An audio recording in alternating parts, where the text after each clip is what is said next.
Welcome to Excel Basics video number 11. Hey, if you want to download this workbook and follow along, click on my YouTube channel, then click on my college website link and you can download the workbook, Excel Basics. Hey, in this video number 11, we're going to put all of our formula things that we've learned so far together with spreadsheet setup to see the best example we've had of why spreadsheets are so efficient. We have some names. We have January sales, commissions, base salary, and a formula calculating gross pay. Our first goal is to calculate our deductions. We have a column for FICA, Medicare, and federal. Now this is a simplified example. If you were going to do federal income taxes using Excel, you'd have to use a big long VLOOKUP. But our goal here is to see how to set up our spreadsheets efficiently. Now, notice we have two assumption tables, and which one do we pick? We have FICA, Medicare, federal here, right?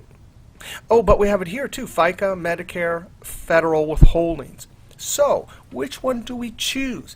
This is as important as any other aspect of Excel. How do you set up your spreadsheet? Well, here's a very simple rule. If you want to use mixed cell references, which will allow you to create 1, 2, 3, 4, 5, so 15 formulas by just entering one formula, you have to set up the assumption table and the table itself with the same orientation. Notice FICA, Medicare, federal, the labels are set up horizontally. Well, they're set up horizontally here also. That's the table you want to use. Parallel, parallel. When they are not parallel, where they're set up vertically and horizontally, forget it. You can't use mixed cell references. There is no way to create one formula and copy it to all of the deductions. So and I'm going to do our trick like we did in the last video. So I'm going to highlight the whole range of cells that are going to get our formula, and the active cell up in the corner, you can enter your formula and then hit Control Enter. Now here we go, equals, and I'm going to click on the first gross pay times, and I'm going to click on our FICA deduction. Now, as in our earlier videos, we need to figure out what type of cell references. Is it relative, absolute, or one of the mixed? Well, we'll resort to our two questions for each cell reference, and that'll always lead us to the right type of cell reference. Now, here, this gross pay right here. When I copy the formula down, do I want it locked on the 4,500, or do I want it to move relatively one cell to my left? I want it to move relatively, so I don't need a dollar sign in front of the 3, the row reference. Now, let's ask the second question. We asked up and down, now let's ask left to right. What do we want E3 to do? When we go over to Medicare, to the G column, and then federal withholdings, the H column, do we want it locked on the gross pay? You betcha. Each one of those calculations require that we use that same gross pay. So I'm going to put my cursor somewhere touching that cell reference and then hit the F4 1, 2, 3 times. Because I'm copying it across the columns, I need to put a dollar sign in front of the letter, which is E. Alright, so we answered those two questions. Let's move on to the next one. What about this F12? Oh, that's this FICA deduction down here. When we copy it down through the FICA column, do we want it locked? You bet we do. Now, when we're copying it, are we moving across? We're copying it across rows? Yes, if you want it locked and you're copying across rows, the dollar sign has to be in front of the number. So I'm going to hit the F4 key twice. That's the first question. Let's ask the second question. When I copy over to the G column, the Medicare deduction, do I want it locked on the 6.2, or do I want it to move relatively, which in essence would be 1, 2, 3, 4, 5, 9 below? So when I move over here, do I want it looking 9 below? You betcha. So no dollar sign in front of the F. That formula will work.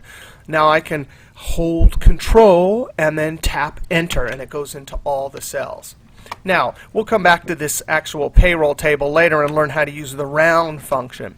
But for the time being, let's see if we can highlight this whole set of values here. And then I'm going to use my keyboard shortcut Control 1. Control 1 because I want to add some number. This is Format Cells dialog box on the Number tab. I want to add currency with, actually let's do accounting because that'll line up the decimals, and then with no dollar sign. Click OK. Hey, wait a second. I don't see any decimals. Let's do that one again. Control 1. Oh, decimal places. I have to increase it to 2. Later we'll come back and see how to use the round function.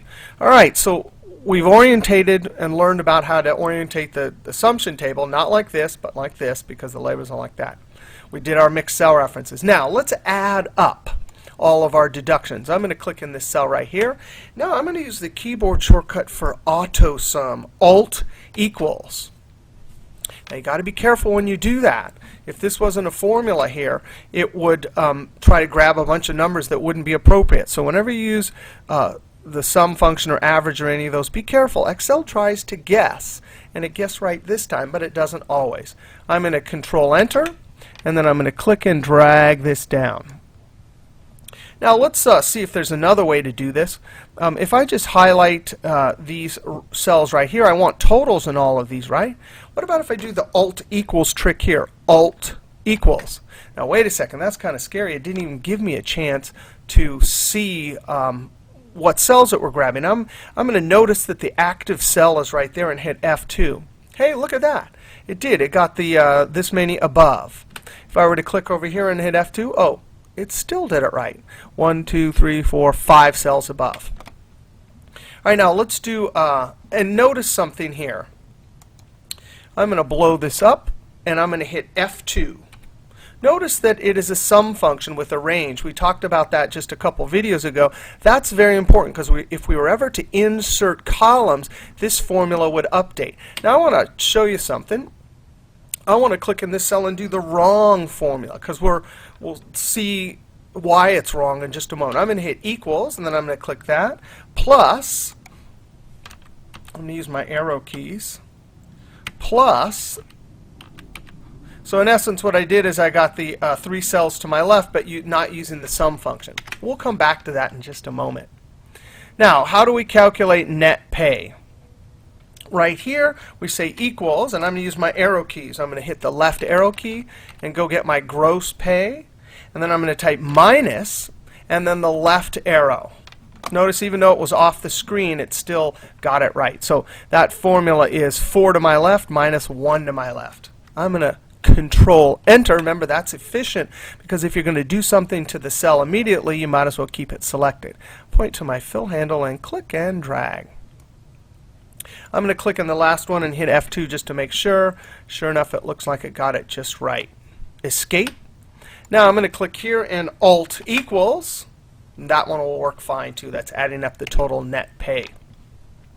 Now, let me scroll down just a little bit. Now here's the deal. You just finished this table, right? And you use your mixed cell references, your assumption table, your range functions here, except for that one, right?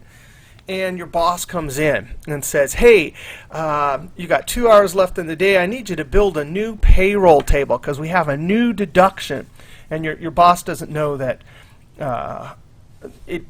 it might only take a couple seconds to update a table if you build it efficiently. They always think you have to start from scratch. So you kind of look over your shoulder at your boss and you say, boss, what deduction would you like? And she says, well, I'd like to have a pension deduction. So you look over your shoulder again and you say, you mean like this, boss? And you right click the column and point to insert. And you said, well, what'd you say? It was a pension. So you type pension, enter, and you say, oh, what percentage? Oh, she said, we'll start at 2%. So you type 2.00. And then you highlight this whole column of formulas. Remember, that's a range function looking 5 above. These are all mixed cell references. That's even a formula looking down there. So you highlight all these, still, 5 seconds into it, and you copy over like that. And you say, oh, you mean like that, boss? And your boss's jaw drops, right? And she says, that can't possibly be right. And you say, no, it is. Watch this. I'm going to hit F2 right there. And sure enough, because we set up our assumption table correctly and we used mixed cell references, it got the right number there and it got the new correct assumption input number right there. Not only that, but if you scroll over here, because we used a sum function with a range, right, it picked up that right there. And now I'm going to click here and hit F2. That's why you never use plus, plus, plus, plus, plus. You always try to use a range function like that because that formula doesn't pick it up. But no problem. We can click and copy over that. The net pay works just fine. All these other formulas work just fine. That is amazing. Now, we'll see you next basic video, but don't forget, if you want to download these, just go to my YouTube channel and then click on this link on the left side, and there's the workbooks and the book, and there is the address for you. See you next trick.